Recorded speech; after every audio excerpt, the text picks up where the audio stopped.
오늘은 많은 교회에서 종려주일로 지키는 주일입니다. 예수님께서 십자가에 달려 죽기 한 주 전에 예루살렘 성에 입성하시는데 사람들이 종려나무 가지를 흔들면서 예수님께 환호했죠. 종려주일이라고 합니다. 종려주일부터 한 주간을 보통 고난주간이라고 하죠. 금요일은 예수님께서 십자가에 달려 죽으신 날인데 그걸 이제 보통 서구권에서는 굿 프라이데이라고 합니다. 성금요일 이렇게 표현하기도 하죠. 그리고 이제 고난주간 지나서 다음 주에는 부활주일로 지키게 됩니다. 저희 교회는 부활주일에 항상 성찬을 해왔습니다. 부활절에는 부활주일 말씀을 전하다 보니까 이 성찬이 어떤 의미인가 하는 것을 늘 전해야겠다 생각하면서도 구체적으로 전하지를 못했습니다. 다음 주 부활주일에 성찬식이 있을 텐데 그 성찬의 의미가 무엇인가 하는 것을 한 주 앞당겨서 오늘 마태복음 말씀을 통해서 같이 상고하려고 합니다. 기독교의 상징은 십자가입니다. 교회마다 십자가가 있죠.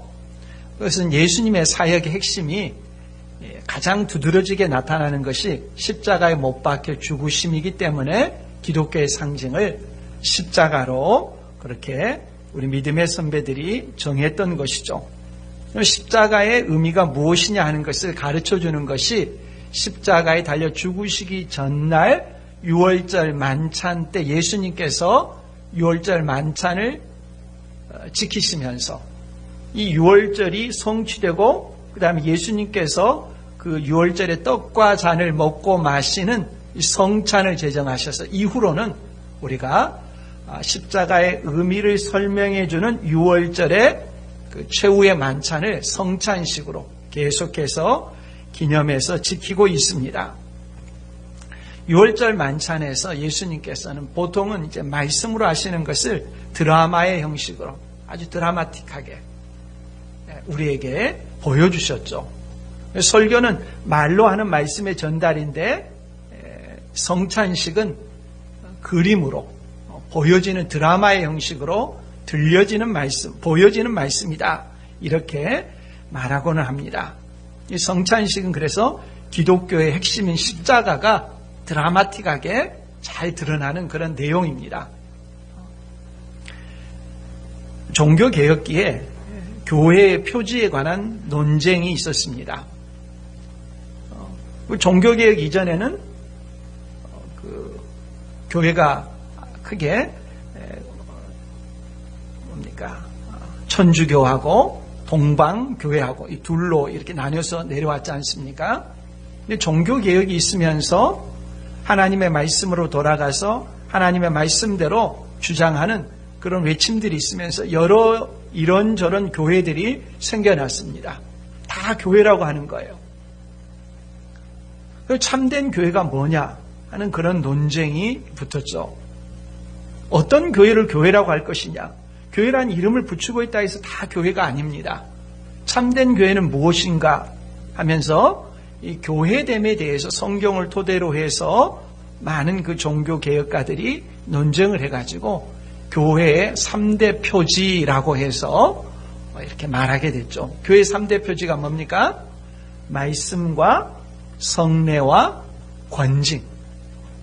조금 더 줄여서 말하면 말씀과 성례. 이것이 교회의 참된 표지라고 합니다. 교회가 교회되기 위해서는 첫째, 말씀의 참된 선포가 있어야 합니다. 두 번째는 성례의 정당한 시행이 있어야 됩니다.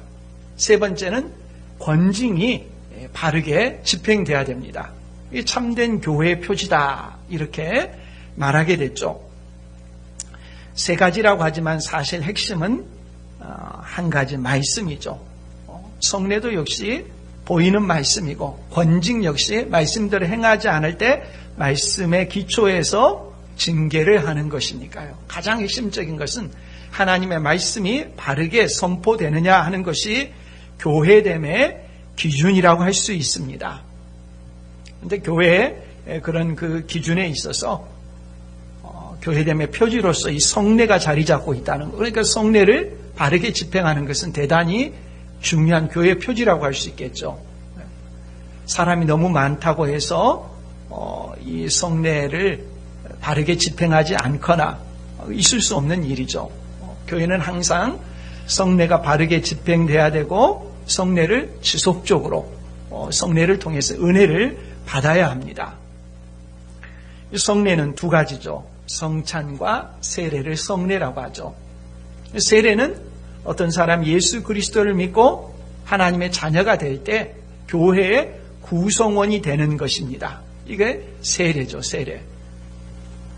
이 세례는 일평생에 한 번만 받습니다. 내가 그때 믿음이 없어서 다른 사람의 권유해서 그냥 받았는데 내가 이제 제대로 믿음을 알았으니까 이제 받아야겠다. 그런 것 없습니다. 내가 과거에 잘 모르고 있고 남이 시켜서 받았다 할지라도 엄밀한 의미로 세례는 그때 한 번으로 끝납니다. 반복되지 않습니다. 심지어 이단에 어떤 사람이 세례를 줬는데 그 세례를 주신 분이 나중에 이단으로 넘어갔다. 그럴지라도 세례는 한 번밖에 받지 않습니다. 세례를 주는 사람이 어떤 사람인가 하는 것이 중요하지 않습니다. 세례 자체를 하나님께서 복 주셔서 주의 몸된 교회에 하나 되게 하시는 것이기 때문에 세례는 일평생 동안 단 한 번만 행하는 것입니다. 세례 받은 사람이 이제 성찬에 참여할 수가 있죠. 성찬에 참여해서 그리스도의 살과 피를 먹고 마시는 것입니다. 이 성찬은 계속 행하는 것이죠. 죽을 때까지 행하는 것이죠. 자주 많이 행할수록 좋은 것입니다. 그럼 성찬식의 의미는 무엇이냐? 먼저 무엇이 아니라는 것을 기억하는 것이 중요합니다. 성찬식은 희생제사가 아니라는 것을 먼저 기억하는 것이 중요하고요. 그다음에 긍정적으로 표현하자면은 성찬식은 감사의 만찬입니다. 오늘 말씀의 핵심은 이걸 기억하는 것입니다. 성찬은 뭐냐? 희생제사가 아니라 감사의 만찬이다. 꼭 이걸 기억하시는 것. 이게 핵심입니다. 이 성찬식을 희생제사라고 말할 때는 마치 예수님의 십자가에 달려 죽으심이 부족한 것처럼 생각하는 그런 일이 일어납니다. 그래서 이거 희생제사이기 때문에 희생제사를 집행하는 사람의 신분이 보통 사람과 다르게 간주됩니다. 그러는 사람을 일컬어서 흔히 사제라고 그러죠. 사제의 옷을 따로 입고 마치 구약시대 대제사장처럼 구별되어진 어떤 옷을 입고 그의 기도를 통해서 떡과 포도주가 구별되어진 그리스도의 살과 피가 되고 그것이 미사라는 형식을 통해서 사람들에게 집행이 되면서 희생제사가 다시 반복되어지는 그런 모습이 됩니다. 그러나 감사의 만찬이라고 할 때는 다르죠. 이미 이루어진 것에 대해서 감사함으로 참여하는 잔치가 되죠. 이 성찬식을 일컫는 표현이 두 가지가 있습니다. 하나는 유카리스트라고 합니다. 유카리스트라는 말은 감사라는 의미입니다. 오늘 말씀에도 보면 27절에 또 잔을 가지사 감사 기도하시고, 기도라는 말은 작게 돼 있죠. 또 잔을 가지사 감사하시고, 이 감사라는 말이 유카리스트입니다. 유카리스트 명사형으로 감사한다는 것이죠. 유카리스트라는 말 대신에 많이 사용하는 단어가 영어권에서는 뭐냐면 The Lord's Supper입니다. 주님의 만찬이란 뜻이죠. Lord's Supper가 더 많이 사용될 것입니다. 주님의 만찬, 한글에서도 성찬이시지 않습니까? 거룩한 밥이란 뜻이죠. 거룩할 성자, 밥, 찬자, 성찬입니다.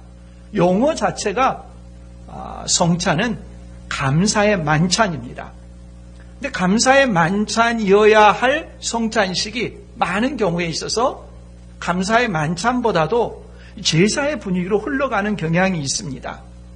한국교회가 언제 어느 순간에 그렇게 변했는지 모르지만 하다 보니까 그렇게 됐습니다. 그렇게 하더라도 전통이 그렇게 하고 있으니까 하더라도 그 의미를 우리가 잊지는 않아야 되겠죠. 성찬식에 보면은 우리가 다음 주에 하겠지만은 떡과 잔이 들어있는 함을 놔두고 그 위에다가 하얀 볼을 덮습니다. 하얀 볼을 덮다 보니까 그 분위기 자체가 마치 어떤 제사를 드리는 듯한 그런 분위기가 있습니다. 또 집례하는 사람 역시 다 하얀 장갑을 끼고, 또 많은 교회에서는 집례자가 그때는 많은 가운을 입습니다. 그런 여러 가지 표현 방식을 통해 가지고 이 성찬식의 분위기가 좀 장례식적인 그런 분위기, 희생 제사의 분위기가 나타나는 경향이 있습니다. 그러나 성찬식은 감사의 만찬이라는 것을 우리가 잊지 않아야 합니다. 그 내용들을 우리가 하나씩 우리가 점검해 보겠습니다. 예수님께서 세상에 오신 목적은 우리 죄 때문이죠. 우리가 이미 마태복음 1장에서 그 이름을 예수라 하라면서 내용들을 확인한 바 있습니다. 죄는 반드시 죄값을 치러야 합니다. 죄값은 무엇입니까? 영원한 형벌입니다. 사람은 누구나 다 죄인이죠. 죄인이기 때문에 죄값을 치른다는 것은 영원한 형벌을 받는 걸 의미하죠. 영원한 죽음이죠. 예수님은 바로 이 문제를 해결하기 위해서 세상에 오신 분이죠. 우리 죄의 형벌을 대신해서 예수님께서 십자가에서 죽으셨습니다. 그걸 일컬어서 대속이라고 합니다. 우리 죄값을 대신 지불하신 죽으심이다. 대속입니다. 우리가 죽어야 되는 죄의 형벌을 예수님께서 대신 치러주셨습니다. 예수님의 죽으심은 우리가 받아야 되는 죄의 형벌을 예수님께서 대신해서 하나님의 진노 형벌을 받으신 그런 죽음이었습니다. 구약시대 많은 제사 제도나 절기는 이와 같은 예수님의 죽음으로써 그 모든 것이 죄값이 치러질 것이라는 것을 가르쳐주는 것이었죠. 구약의 제사 제도나 절기는 그림자입니다. 실체는 무엇입니까? 예수님께서 십자가에 달려 죽으시는 것이죠. 그래서 예수님께서는 언제 죽으셨느냐? 6월절 절기에 양을 잡는 시간에 예수님께서 십자가에 달려 죽으셨습니다. 6월절에 양을 잡는 것이 무엇을 의미하는가 하는 것이 그림자였는데 그 실제의 성취는 예수님께서 십자가에 달려 죽으심으로 성취된 것이죠.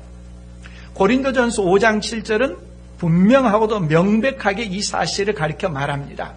고린도전서 5장 7절 후반부에 보면은 우리의 6월절 양 곧 그 다음 뭡니까?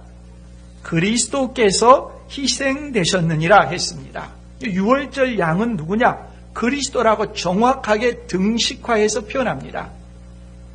6월절에 양을 잡아 그 피를 집의 문설주와 임방에 발랐습니다. 그때 어떤 일이 일어났습니까? 천사들이 와서 그 6월절 양의 피를 바른 집은 유월했습니다. 패스 오버, 넘어갔습니다. 그 6월절 양의 피 때문에 그 집은 죽음을 당하지 않고 넘어갔었던 그 피가 바로 예수 그리스도라고 하는 것을 의미하는 것이죠. 예수님께서 6월절 양으로 분명하게 죽으셨다는 것을 말씀하고 있습니다. 6월절은 예수님의 죽으심으로 완성되었고 더 이상 지키지 않습니다. 굳이 이 말을 하는 까닭은 어느 이단이 바로 이 옆길을 따라서 조금 한 100m 정도 가면은 그 이단의 모임 장소가 있죠. 그 이단들이 6월절을 지금도 지켜야 된다라고 말합니다. 그러나 예수님께서 어린 양으로서 십자가에 달려 죽으셨기 때문에 성취되었기 때문에 더 이상 우리는 6월절을 지키지 않습니다. 완성되었기 때문이죠. 6월절은 여러분이 잘 아시는 것처럼 이스라엘 백성들이 애굽에서 종살이하고 있을 때 하나님께서 모세를 보내셨습니다. 하나님은 모세를 통해서 바로에게 내 백성을 보내라고 하나님을 경배하도록 보내라고 말씀하셨지만 듣지 않았죠. 재앙을 내렸습니다. 재앙을 내려도 끝까지 고집을 피우고 바로가 듣지 않았죠. 10가지 재앙을 내리는데 마지막 10번째 재앙은 장자가 죽는 재앙이었죠. 그러나 어린 양을 잡고 그 피를 좌우 문설주와 임방에 바른 집은 천사가 와서 그 집의 장자를 죽이지 않고 넘어갔습니다. 피를 바르지 않은 집은 예외 없이 그 집의 장자가 다 죽고 짐승도 초태생은 다 죽었다고 했습니다. 그러나 그 피를 바른 집은 넘어갔습니다. 6월절이죠. 구약의 6월절 양의 피가 상징하는 것은 그 그림자였고, 그것은 예수님께서 십자가에 달려 죽으심으로써 예수 그리스도를 믿는 자, 예수 그리스도의 그 십자가의 피로 그 사람의 죄가 사해졌다, 죄의 형벌이 그 사람을 넘어갔다고 하는 것을 뜻하는 것이죠. 예수님께서 공생애를 시작하시면서 세례 요한에게 세례를 받으셨죠. 예수님께서 세례 요한에게 세례를 받으시러 갔을 때 요한복음 1장 29절에 보면은 세례 요한이 세례 받으러 온 예수님을 보면서 뭐라고 합니까? 보라, 세상 죄를 지고 가는 하나님의 어린 양이로다 그랬습니다. 세상 죄를 지고 간다는 것은 예수님은 죄가 없지만 죄인들의 죄를 예수님께서 대신 지고 죽으러 가신다는 거죠. 어디서 죽습니까? 십자가에서 죽으시는 것이죠. 예수님의 십자가에 달려 죽으심은 우리 죄를 대신 지시고 하나님의 진노의 형벌을 받는 죽으심이었죠. 예수님께서 그 세례 받으시는 것에 대해서 세례 요한이 말리면서 하는 말에 대해서 예수님께서 답하시는 내용이 마태복음 3장 14, 15절 우리가 살핀 내용인데요. 요한이 말려 이르되 내가 당신에게서 세례를 받아야 할 터인데 당신이 내게로 오시나이까? 예수께서 대답하여 이르시되 이제 허락하라. 우리가 이와 같이 하여 그 다음 뭡니까? 모든 의를 이루는 것이 합당하니라 하시니 이에 요한이 허락하는지라. 예수님께서 세례를 받으시는 것이 왜 의로운 것이 됩니까? 하나님은 우리의 죄를 용서하기를 원하십니다. 하나님은 의로우신 분이기 때문에 우리에게 죄 없다고 죄 형벌을 그냥 용서하는 것은 불가능합니다. 하나님의 법에는 죄에 대해서는 반드시 형벌을 가해야 합니다. 하나님의 의가 반드시 성취되어야만 합니다. 하나님은 의로우신 분이기 때문에. 그 하나님의 의로우심은 어떻게 나타납니까? 죄가 없으신 예수님께서 우리 죄의 형벌을 대신 받으셔서 십자가에 달려 죽으심으로 죄값을 치르실 때 죄값은 죄의 형벌로서의 죽음이죠. 그러면은 그 죄값을 치른 것을 믿고 받아들이는 사람에게 그 죄값을 치른 것으로 간주해 주심으로 죄값은 치렀기 때문에 죄값을 치른 사람을 의롭다고 하는 것, 하나님의 의가 나타나는 것이죠. 죄값을 치르지도 않은 사람에게 죄 용서를 선포하는 것은 하나님의 의에 어긋나는 것입니다. 하나님은 의로우신 분이기 때문에 죄는 반드시 죄인이라고 하고 죄값을 치러야지만이 의롭다고 하시는 것, 그것이 하나님의 의로운 성품에 맞는 것이죠. 모든 의를 이루는 것이 합당하니라. 죄인들의 죄를 대신 지시는 것이 예수님께서 세례 요한에게 세례를 받으시는 것이었습니다. 세상 죄를 다 지시는 그런 행보를 공생의 처음에 죄값을 다 이렇게 예수님 짊어지시는 것이죠. 그러므로 예수님은 유월절 양으로서 우리 죄의 형벌을 대신 지시고 십자가에서 죽으시는 것입니다. 유월절 때 일부러 맞춰서 예루살렘 성에 들어오셨고, 유월절 양 잡는 그 시간에 정확하게 예수님께서는 십자가에 달려 죽으셔서 자신의 죽으심이 유월절 양으로서의 죽으심이라는 것을 분명하게 드러내 보여주시는 것입니다. 십자가에 달려 죽으시기 전날 제자들과 함께 이 주의 만찬, 최후의 만찬을 하시면서 다음날 예수님께서 죽으실 텐데 그 죽으심의 의미가 무엇인가 하는 것을 제자들에게 명백하게 드라마로 보여주시는 것입니다. 구약 이스라엘 백성들이 애굽의 속박에서 어린 양의 피를 발라 이렇게 그 집은 넘어가고 애굽의 장자들은 다 쳐서 바로왕이 너희들 다 나가라고 해가지고 출애굽으로 자유를 얻듯이 우리가 죄의 속박에서 예수 그리스도의 피 흘려 죽으심으로 마귀의 속박에서 벗어나고 하나님의 백성으로 태어나게 된 것이죠. 이것을 이제 또 보다 자세하게 우리가 살펴보겠습니다. 26절 말씀입니다. 그들이 먹을 때에 예수께서 떡을 가지사 축복하시고 떼어 제자들에게 주시며 이르시되 받아서 먹으라. 그 다음 같이 읽어볼까요? 이것은 내 몸이니라 하시고. 6월절 때 떡을 가지고 그 떡을 축복 기도하고 나눠주거든요. 예수님께서 새롭게 성찬식을 제정하십니다. 떡을 가지시고 뭐라고 말씀하십니까? 이것은 내 몸이니라 이렇게 말씀하셨습니다. 이것은 내 몸이니라. 이것이 무슨 의미일까? 크게는 네 가지 입장이 있습니다. 이 부분은 중요하니까 여러분들이 잘 들으셔야 합니다. 첫 번째는 화채설이라고 합니다. 중세시대까지 오랫동안 지배하고 있고 또 지금 구교에서는 가톨릭에서는 여전히 이 입장을 고수하고 있습니다. 화채설이라는 건 뭐냐? 될 화자 몸채자니까요. 떡이 그리스도의 몸이 된다는 것입니다. 예수님께서 문자 그대로 해석하는 것입니다. 이것이 내 몸이니라 했으니까 떡이 그리스도의 몸이 된다는 것입니다.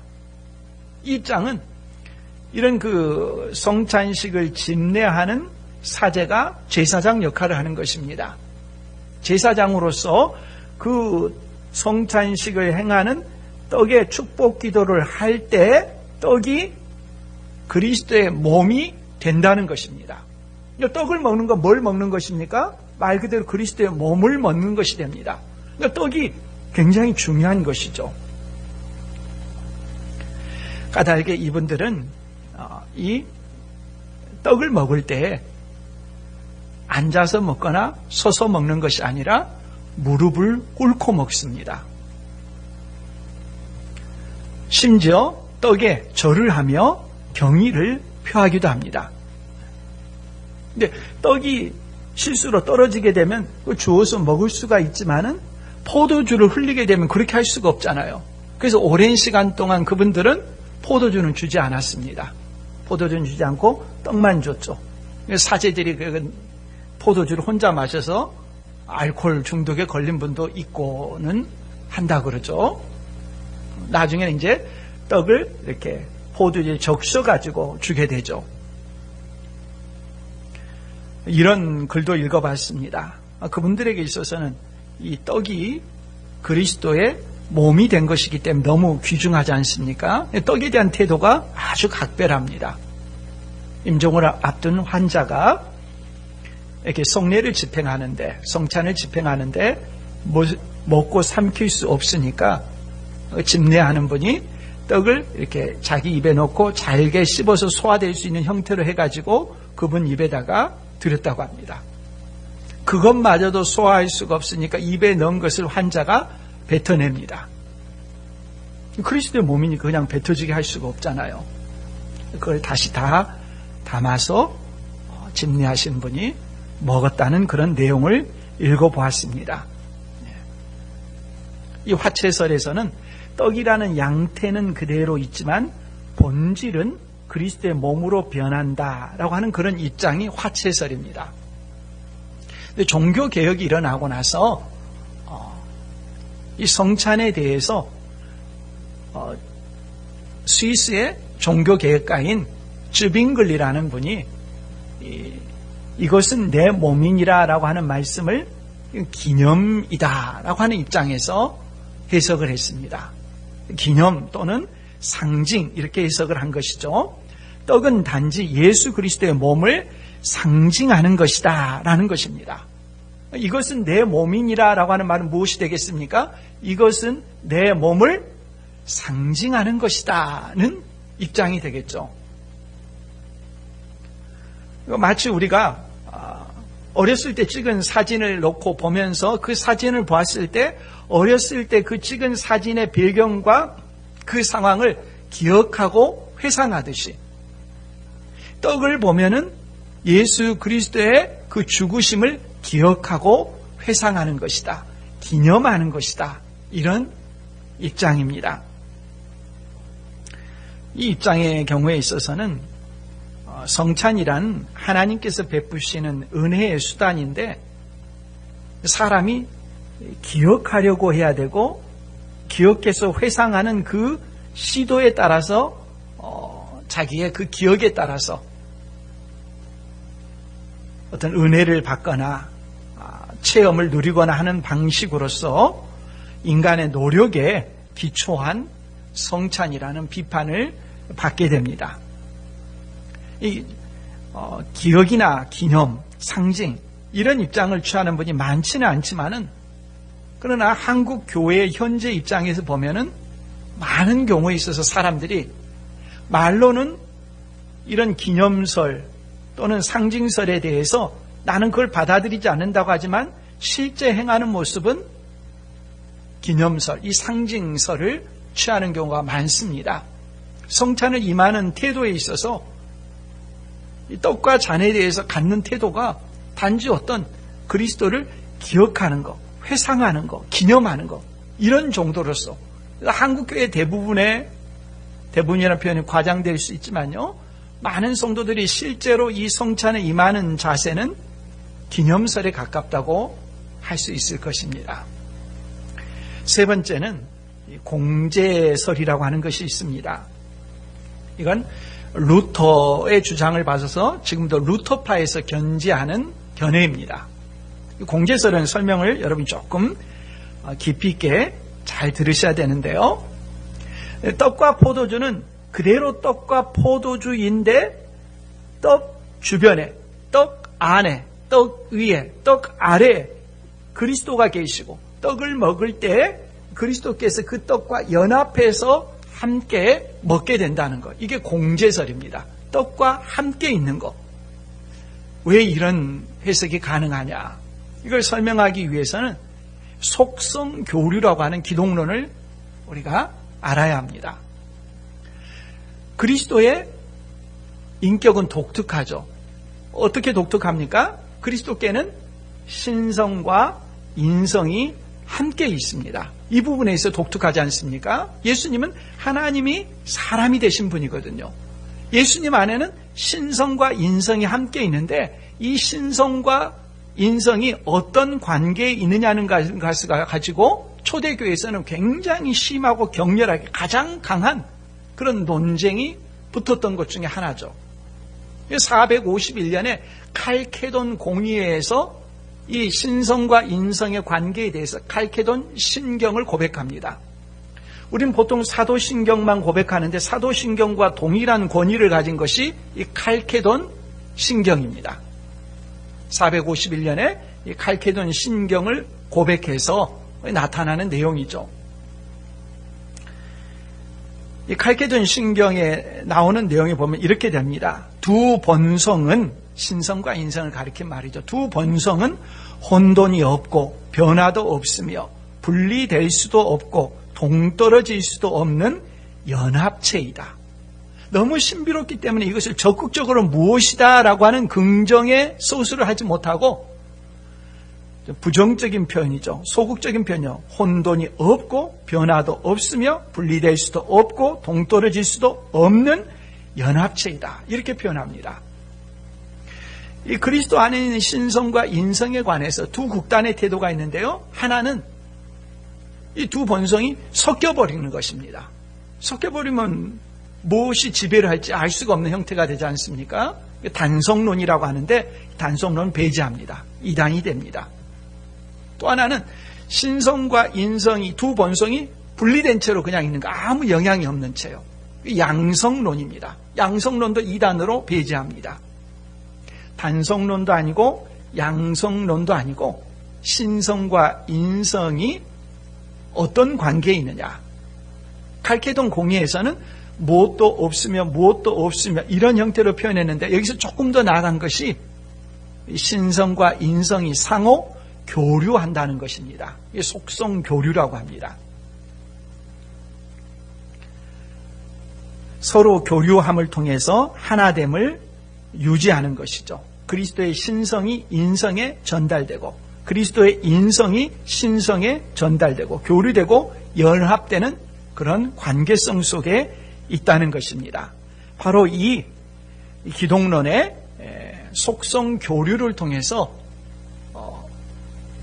성찬식의 떡을 해석하는 것입니다. 예수 그리스도께서 십자가에 달려 죽으시고 사흘 만에 부활하시고 그 다음에 40일이 지나자 어떻게 되셨습니까? 승천하셨죠. 하나님 보좌 우편에 계십니다. 부활하신 몸을 가지고 하나님 보좌 우편에 계십니다. 그리스도의 인성은 하나님 보좌 우편에 항상 계십니다. 그러나 신성은 어떻습니까? 온 우주에 충만합니다. 그리스도의 인성은 하나님 보좌 우편에 있지만 신성이 어디에나 계시기 때문에 편지하시기 때문에 성찬식에 떡이 있으면 그 떡의 안에 좌에 우에 위에 아래에도 다 그리스도의 신성이 있다는 것입니다. 속성의 교류이기 때문에 떡이 있는 그 주변에 있는 신성의 인성도 함께 한다는 것입니다. 이것이 화채설과 다른 것은 화채설은 떡이 그리스도의 몸으로 변했다는 것, 화채 아닙니까? 그런데 공제설은 떡은 떡으로 그대로 있지만 떡 주변에, 떡 안에, 떡 위에, 떡 아래에 그리스도의 신성이 있고 이 떡을 먹을 때 그리스도께서 인성, 하늘 보좌 우편에 계신 그리스도께서 속성의 교류를 통해서 신성과 함께하고 그것을 우리가 먹는 것이다. 이것이 공제설의 입장입니다. 참고로 말씀드리면 종교개혁이 일어나고 프로테스탄트에서 교회들이 막 생기지 않습니까? 종교개혁이 막 일어났을 때 가장 강력한 두 개의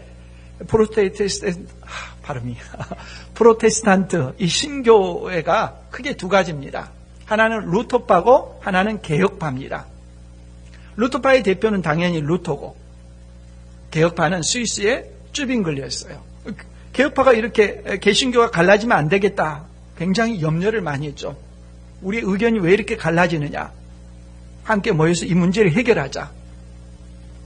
루터파하고 또 쯔빙글리하고 모여가지고 같이 회의를 했습니다.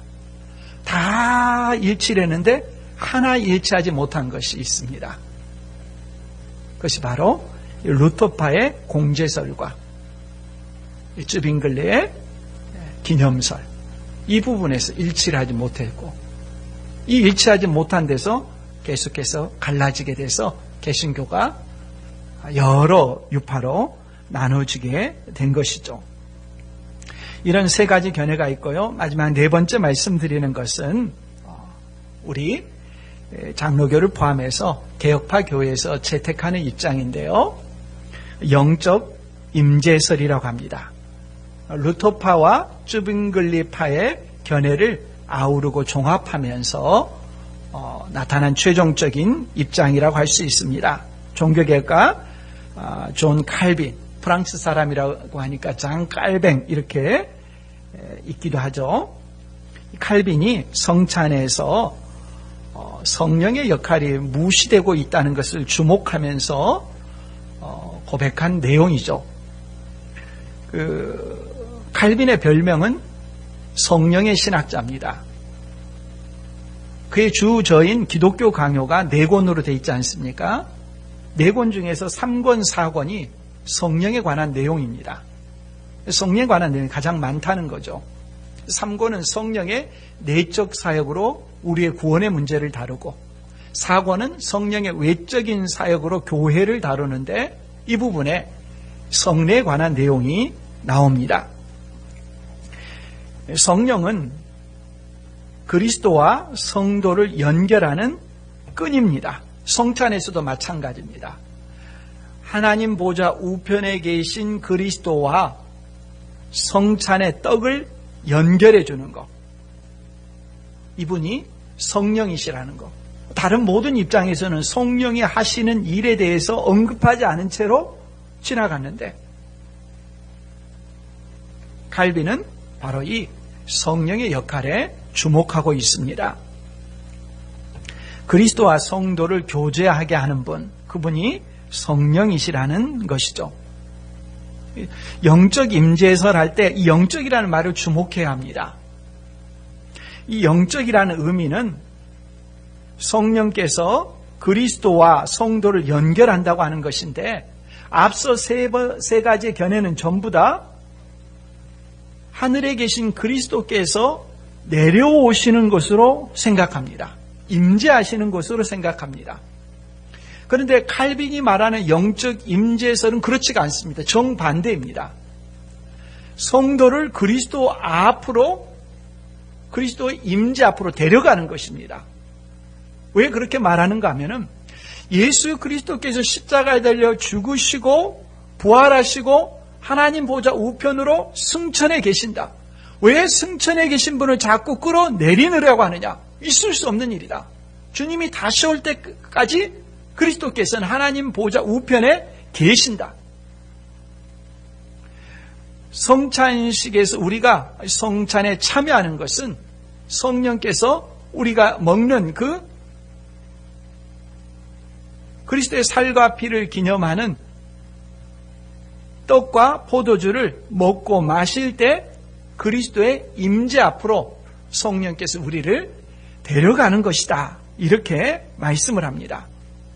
그래서 칼빈이 기독교 강요에서 이 성찬을 설명할 때 그리스도의 승천이라는 부분을 굉장히 강조합니다. 승천하신 분은 왜 자꾸 끌어내려서 해석하려고 하느냐?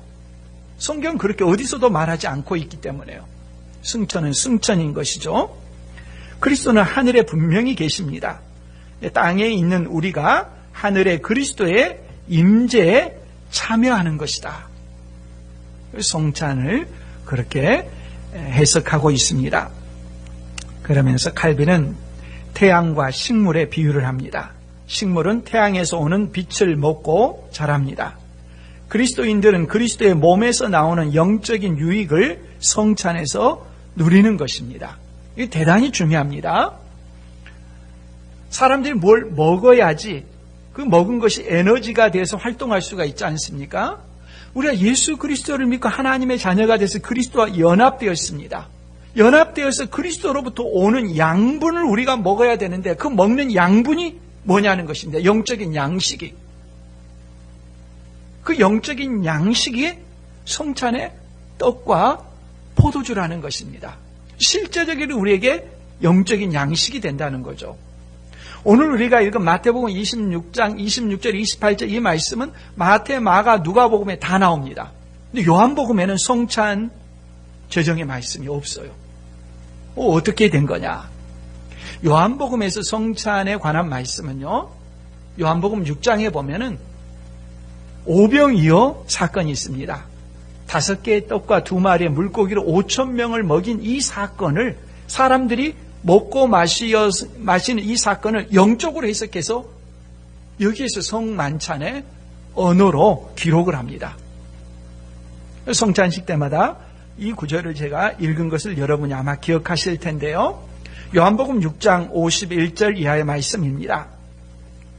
성찬, 그 오병이어 사건을 베푸시고 나서 그 영적인 의미를 예수님께서 제자들에게 선포하신 내용이죠. 나는 하늘에서 내려온 살아있는 떡이니 사람이 이 떡을 먹으면 영생하리라. 내가 줄 떡은 곧 세상의 생명을 위한 내 살이니라 하시니라.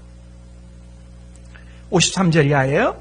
예수께서 이르시되 내가 진실로 진실로 너희에게 이르노니 인자의 살을 먹지 아니하고 인자의 피를 마시지 아니하면 너희 속에 생명이 없느니라. 내 살을 먹고 내 피를 마시는 자는 영생을 가졌고 마지막 날에 내가 그를 다시 살리리니 내 살은 참된 양식이요 내 피는 참된 음료로다. 눈에 보이는 것을 먹고 마시는 것을 통해서 그것을 단지 먹고 마시는 것이 아니라 예수님을 먹고 마시는 것이라고 합니다. 예수님을 먹고 마시는 사람은 예수님께서 그 사람을 영원토록 그리스도의 임재 가운데 살아가게 하신다는 말씀이죠. 우리는 단지 성찬의 떡과 잔을 먹고 마신다 가볍게 생각할지 모르지만 결코 그렇지 않다는 것입니다. 이것은 그리스도의 살과 피를 먹고 마시는 것과 같습니다. 우리의 영의 양식입니다. 믿음으로 그 성찬에 참여할 때 그것은 단순한 떡과 포도주가 아니라 그리스도의 살과 피로서 우리가 그리스도와 연합되어서 영원한 생명을 누리는 그러한 영혼의 양식이라는 것이죠. 성찬식에 참여한 성도들의 영혼이 그리스도와 한 몸을 이루고 성령의 역사로 하늘로 들어 올려지는 것이라고 할 수 있습니다. 성령께서는 부활하고 승천하신 그리스도의 몸에서 나오는 영혼의 양식을 성도들에게 나누어 주시고 성도들의 영혼은 믿음으로 그 양식을 받아 먹는 것입니다. 이 성찬은 그와 같은 풍요로운 그리스도의 살과 피를 먹고 마시는 잔치죠. 이 부분을 조금 더 우리가 설명을 해야겠습니다. 그럼 이 잔치에 누가 참여하느냐? 성찬식은 떡을 먹고 나서 그 다음에 포도주를 마십니다. 포도주를 마시기 전에 예수님께서 설명하신 내용 28절입니다. 이것은 죄 사함을 얻게 하려고 많은 사람을 위하여 흘리는 바 나의 피 곧 그 다음 뭡니까? 언약의 피니라. 포도주를 예수님의 피라고 말씀하십니다. 다음 날 예수님께서 십자가에 달려 피 흘려 죽으실 텐데 그 피 흘려 죽으시는 것이 어떤 의미냐? 언약의 피다. 언약을 체결하는 피라는 것입니다. 예수님께서 피 흘려 십자가에서 죽으시는 것은 언약을 체결하는 것입니다. 이걸 일컬어서 새 언약이라고 합니다. 우리가 말한 신약 성경 할 때 신약이라는 말의 유래가 바로 이 말씀입니다. 새 언약, 한자로 하니까 신약이죠.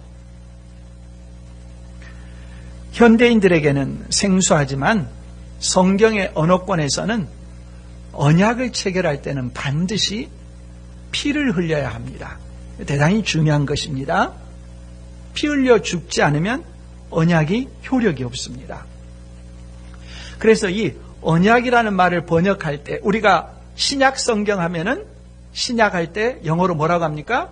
New Testament라고 합니다. 테스터먼트가 원래 무슨 뜻이냐? 유언이란 뜻입니다. 유언. 근데 언약이라는 말 대신 왜 유언이라는 말을 썼느냐? 유언이 효력을 발휘하려면 어떻게 해야 됩니까? 우리 법도 마찬가지입니다. 유언이 효력을 발휘하려면 반드시 유언한 사람이 죽어야만 효력을 발생합니다. 유언한 사람이 죽기 전에 효력이 발생하지 않습니다. 얼마든지 바꿀 수가 있으니까요. 유언은 반드시 유언한 사람이 죽어야만 효력을 발휘합니다. 신약이라고 하는 것을 굳이 유언이라고 표현한 것은 반드시 죽어야만 효력을 발휘하기 때문에 죽어야 된다는 걸 강조하기 위해서 테스터먼트라고 하는 단어를 사용한 것입니다. 예수님도 십자가에 달려 죽으시고 피를 흘리셔야만이 언약이 효력을 발휘하는 것입니다. 그러면 이것이 신약이라고 하면 구약도 있을 것 아닙니까? 구약이 뭡니까? 구약의 대표적인 것이 시내산에서 체결한 율법, 언약이죠. 하나님께서 이스라엘 백성을 출애굽하게 하신 다음에 시내산에 이르게 하셨죠. 시내산에 이스라엘 백성이 이른 다음에 하나님께서 그들에게 말씀하십니다.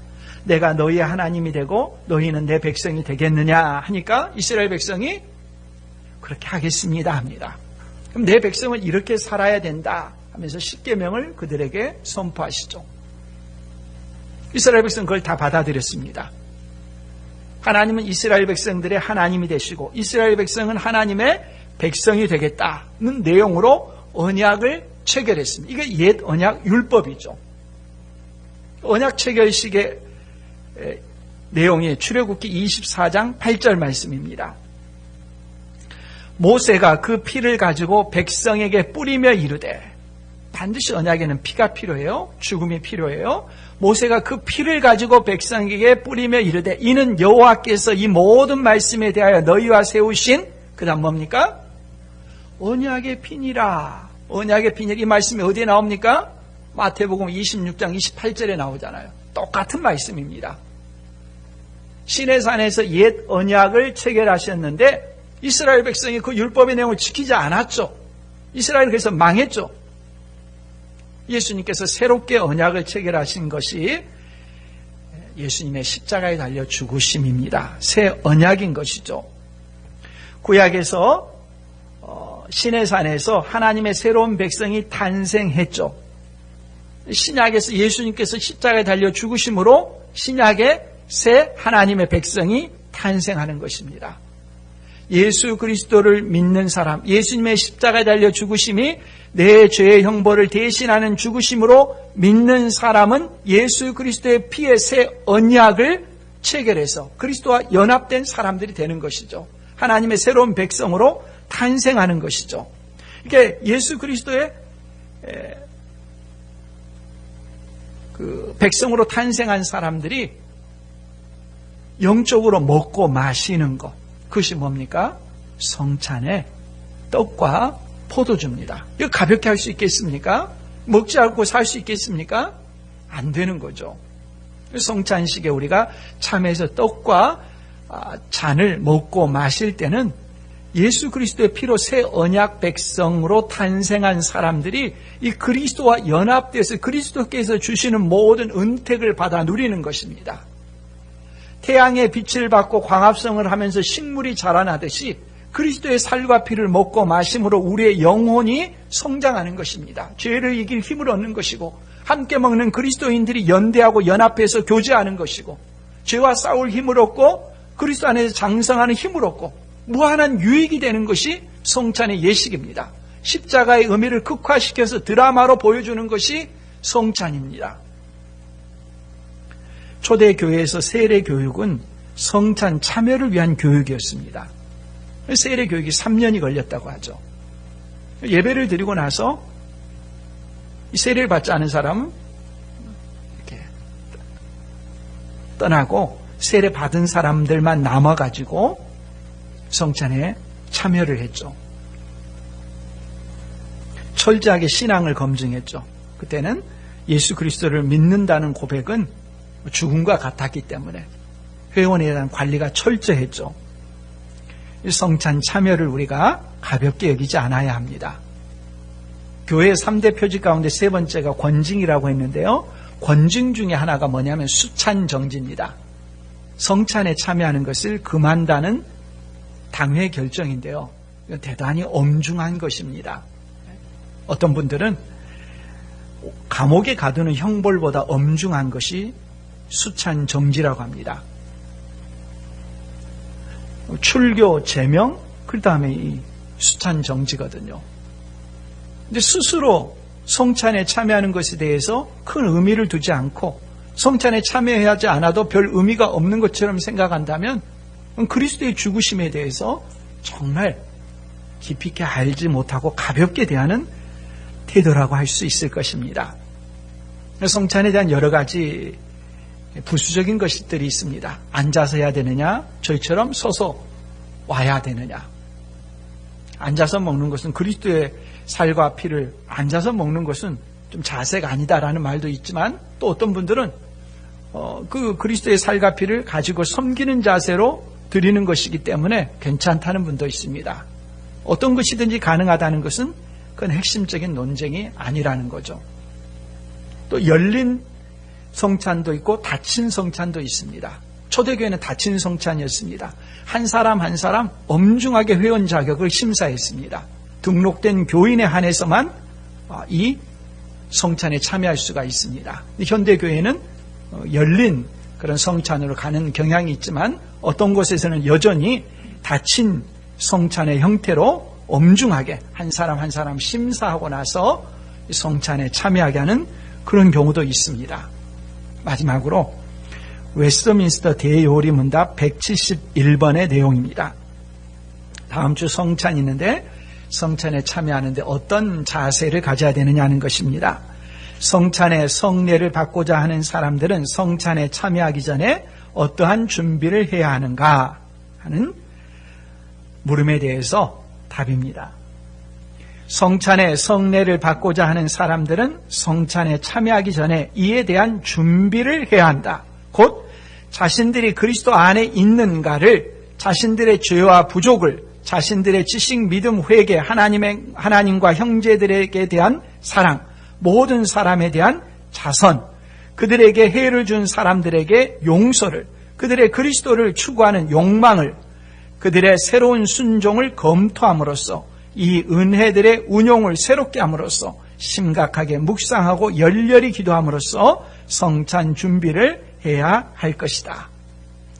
어투는 투박하지만은 그 요지는 분명한 것이죠.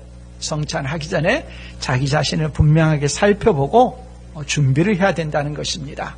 죄가 있으면 회개하고 하나님께서 은혜를 베풀어 주셔서 그 은혜로 내가 죄를 이기게 하시고 그 그리스도의 은혜를 통해서 영원한 나라를 사모하며 그 은혜와 능력을 힘입어서 죄와 싸우며 그리스도를 닮은 자로 살아가게 해달라고 하는 것. 이 성찬을 맞이하는 자세입니다. 이 성찬의 의미를 분명하게 깨닫고 성찬식에 참여하는 우리 모두가 될 수 있기를 바랍니다.